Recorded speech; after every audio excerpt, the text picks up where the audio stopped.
Hello and welcome to the GIST English Masterclass. Today we're going to talk about a really simple way to make your English sound more fluent and a whole lot more natural. It's a tiny change, but trust me, it makes a huge difference. Hey, welcome back. I'm so glad you could join me again. Let's get right into it. So, let me ask you something. Do you want to speak English more naturally and with more confidence? I'm guessing the answer is yes.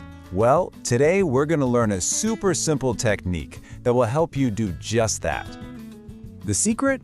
It's something called compound prepositions. Now I know that might sound a little technical, maybe even a bit scary, but I promise you, the idea is actually incredibly simple. Let's break it down together. So, what is a compound preposition? Well, to put it simply, it's just a group of words, usually 2 or 3, that team up and act like one single word. Instead of a small word like on or at, you get a whole phrase that does the same job. And this is the key thing to remember. The best way to learn these is to think of them as fixed expressions. I like to call them language blocks. You don't need to worry about the grammar of each little word inside. Nope, you just memorize the whole block and use it as one piece. So what we're going to do today is build a brand new toolkit for you. We'll go through 10 of the most essential language blocks that you can start using literally right away to build better, more natural sounding sentences. All right, first up is next to. You probably hear this one all the time. It just means directly beside something. For example, sit next to me, or the office is next to the bank. Super simple and super useful. Our second language block is because of. This one is perfect whenever you want to explain the reason or the cause for something. Like in this sentence, the meeting was canceled because of the strike. Why was it canceled? Because of the strike. Easy, right? Now let's look at due to. This is a great one. It basically means the same thing as because of, but it has a more formal, more professional sound to it. You'll see this a lot in business emails and reports. For example, the delay is due to technical issues. Next, we have according to. This block is absolutely essential when you're talking about information that you got from another source. For instance, according to the report, profits increased. It's a clear signal to everyone that this info came from the report. Out of is another one of those really flexible blocks. It can describe movement, like he walked out of the room. But it can also mean that you don't have something anymore, like we are out of stock. It's a common one you should definitely know. Okay, how about instead of? This phrase just means in place of something else.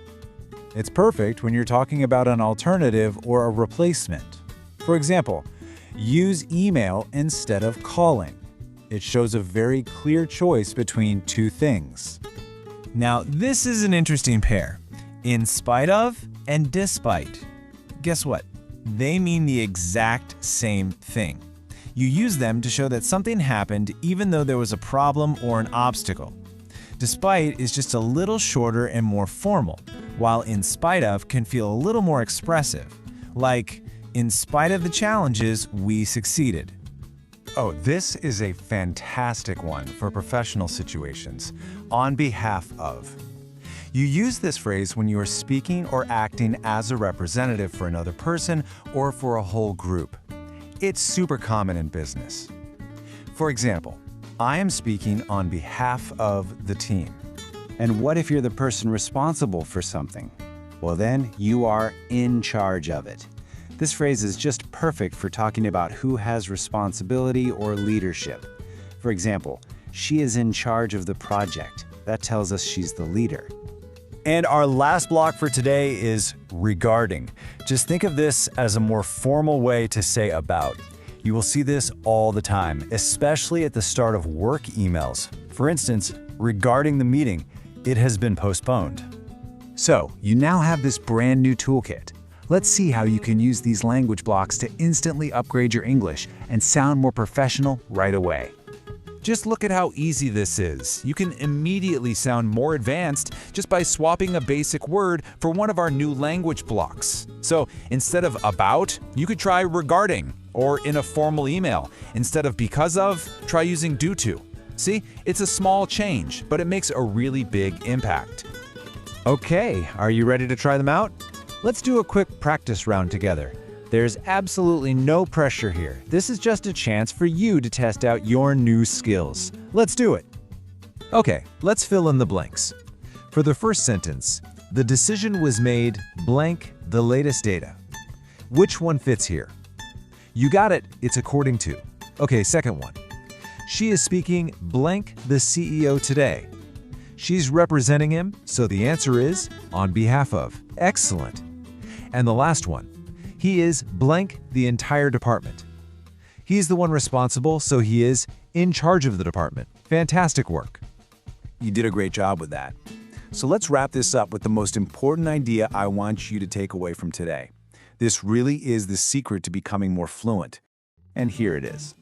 Real fluency isn't about memorizing thousands of grammar rules. It's about collecting and using these ready-made language blocks. When you learn to use whole phrases, speaking just starts to feel more automatic, more natural. And why is this so important? Well, because when you start thinking in blocks, you'll find yourself speaking faster and with a lot less hesitation. Your English will just sound more natural. And you'll actually make fewer mistakes because you're using phrases that you already know are correct. And that's all for today's class. Keep practicing with your new language blocks, and I promise you will feel a real difference in your confidence. You did great today, and I can't wait to see you in the next class.